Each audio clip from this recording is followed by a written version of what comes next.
Welcome back to Investing Talk Podcast. Today, we're tackling a question that keeps popping up quite a bit, actually. Is QQQ a good time to buy right now? We're going to try and unpack this one, look at what's inside this really popular ETF, how it's performed, what the risks are, and maybe, just maybe, where it's heading. Our goal here is simple.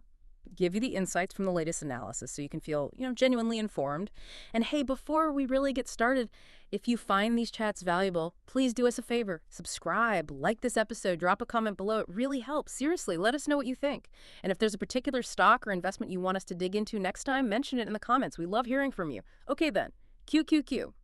For a lot of people, it's basically just tech. But what are we really looking at here? What's the actual structure? Yeah, that's a great place to start. Because while tech is a huge slice, QQQ isn't just tech.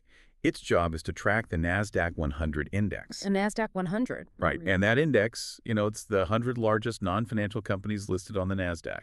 Big domestic and international names. And QQQ uses what's called a passive full replication approach. Full replication, meaning? Meaning it tries to hold, well, pretty much exactly what's in the index, in the same proportions. It's not about stock picking. It's about mirroring that specific index as closely as possible. Got it. So it's following a script, essentially, not actively managed in the usual sense. Precisely. And I heard something about its structure changing, something pretty significant. That's right. It's actually quite a big deal. Currently, QQQ operates as a unit investment trust.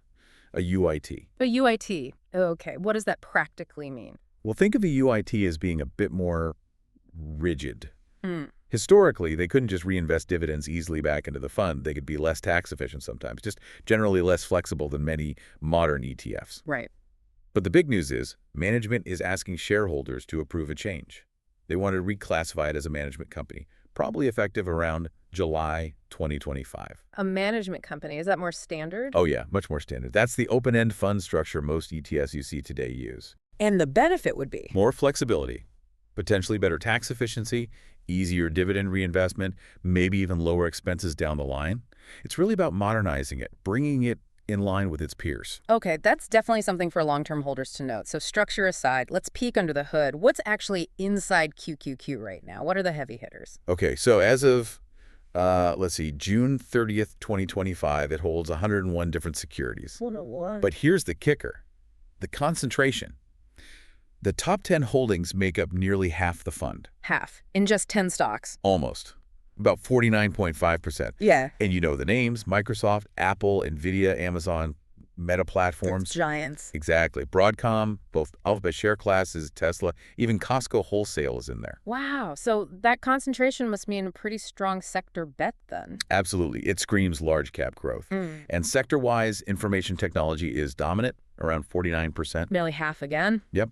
And then you've got communication services at about 17% and consumer discretionary around 16%. So you put it all together and it's a very distinct profile.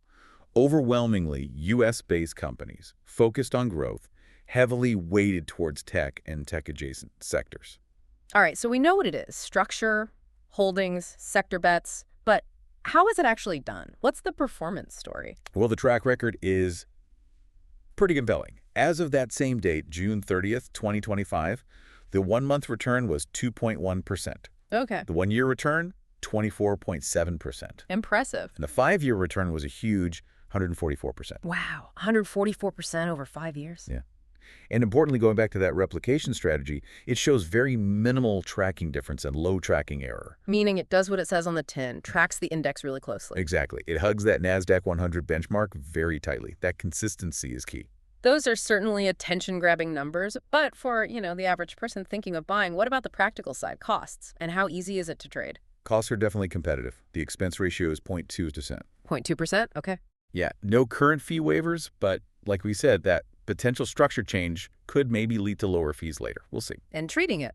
Liquidity.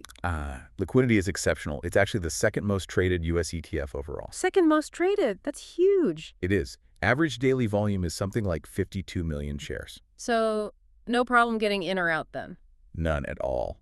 The bid-ask spread, the difference between buying and selling prices, is tiny, just 0.01% on average. Super efficient trading. Minimal tracking error, competitive fees, incredible liquidity. Sounds like a solid package. It's a very well-run, efficient fund from that perspective, yes. Okay, but markets move fast.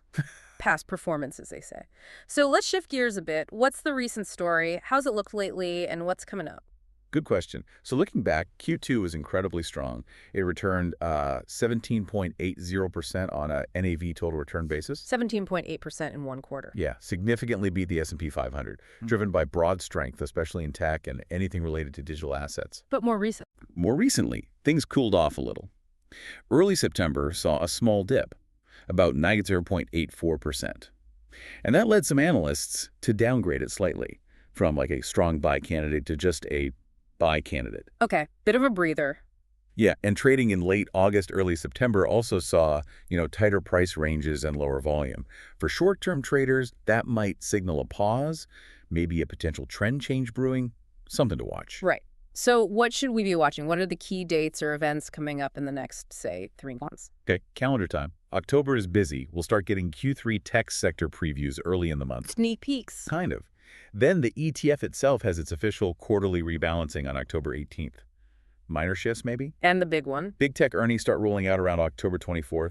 That's crucial. Everyone will be listening for updates on AI adoption and if it's actually boosting revenues and profits. Makes sense. What about after October? November brings post-Halloween retail updates and those AI holiday forecasts. How are consumers feeling? How's AI impacting sales projections? Important context. Right. Then December, you get the big institutional ownership filings, the 13Fs. See where the big money is moving. Exactly. It gives you a sense of how major funds are positioning themselves heading into year-end.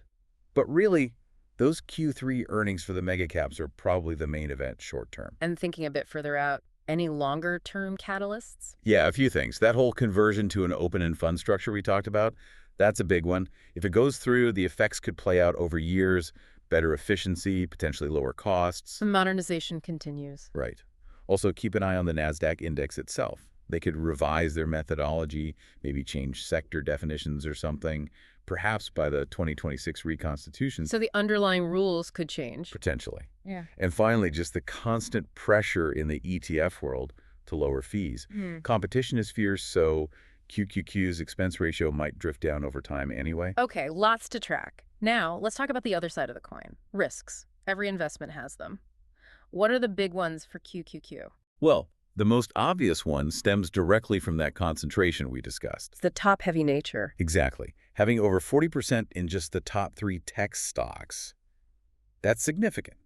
If one of those giants stumbles regulatory issues, a bad product launch, anything, it hits QQQ harder than a more diversified fund. Your eggs are in fewer, albeit very large, baskets. That's a good way to put it. And beyond single stock risk, there's the broader sector risk. Just being so heavily in tech. Right. Tech can be cyclical. It's sensitive to regulatory changes, obviously, but also to macroeconomic stuff like interest rates. Rising rates can hurt growth stock valuations. Yeah, we've seen that play out. And it's sensitive to overall economic growth, global market sentiment, you name it. So while it's tracking risk, the risk of not matching the index is super low because of how it's built. The market and sector risks are definitely there. They're absolutely notable. It's a focused bet, and that comes with focused risks. Okay, those are the kind of established risks. What about market whispers? Speculation. Stuff that could move the needle. Ah, the rumor mill. Yeah, there's always chatter. One persistent theme is this idea of an AI hardware supercycle. A supercycle. Meaning a massive, sustained boom in demand for AI chips, servers, the whole infrastructure. If that really takes off, companies like NVIDIA, Broadcom, Microsoft, Amazon, all big QQQ holdings could see huge benefit. A potential massive tailwind? Could be. On the flip side, there's always speculation about antitrust action. Right. Regulators looking at big tech. Exactly. US, EU. Yeah. The threat is always kind of lurking. Even if nothing happens, just the talk can create uncertainty and weigh on those stocks. Add a risk premium. Yeah, that makes sense.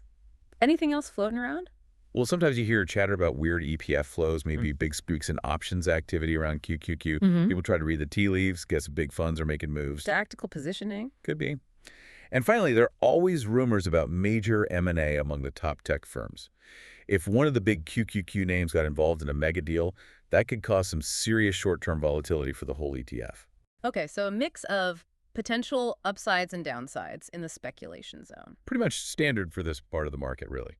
So let's try and bring this all together. We've looked at the structure, the holdings, the performance, the costs, the catalysts, the risks, the rumors. For you, the listener, sitting there wondering, is now a good time? What's the overall picture? Okay. Synthesis time. Look, the analysis generally gives QQQ very high marks. Think like a 9 out of 10 overall. A 9 out of 10. Why so high? Because it nails the fundamentals. Best-in-class liquidity, that strong performance history, the tight tracking competitive costs, and it gives you direct, powerful exposure to innovation, especially in tech. Okay. Plus, that upcoming potential upgrade to an open-end structure, that promises even better operations and maybe lower fees. So the core mechanics are strong and potentially getting stronger. Right. Now, the risks, the concentration, the tech sector exposure, they're real. But they're also well understood. They're arguably features of the fund, not bugs, for investors seeking that specific growth exposure. So they are part of the package you're buying into. Exactly. And the execution risks, the tracking risks, minimal by design. Transparency is excellent. You know what you're getting. Given all that, who is QQQ really for? Who should be considering it now? It actually suits quite a range of investors. Huh. That amazing liquidity makes it great for short-term traders. Tactical plays. Yeah. But the long-term performance and growth focus also make it a solid choice for long-term holding, either as a core part of your large-cap growth allocation or maybe as a satellite holding to add some growth punch to a broader portfolio. So strategic holding too. Definitely. People also use it to play specific themes, like that AI trend we mentioned, or even sometimes for hedging other equity positions because it's so sensitive to broad market moves. It's pretty versatile. Okay, that paints a clearer picture. Now, the usual reminder. This conversation is for research, for education. It is absolutely not investment advice. You need to do your own homework and consider your own situation. But hopefully, this walkthrough gives you a much deeper understanding of QQQ. Its structure, its impressive track record, yes, but also the risks involved and the potential catalysts ahead. It's easy to see why it captures so much attention. The story really revolves around the continued dominance of those tech giants and this whole AI wave. With that heavy concentration and the constant innovation buzz, maybe the most interesting question for you to ponder is this. How much does QQQ's future rely on its current giants staying ahead versus the potential for disruption from newer companies not even in the index yet? Something to think about for your own strategy. That's our time for today on Investing Talk Podcast. Thanks so much for tuning in. We'll catch you next time.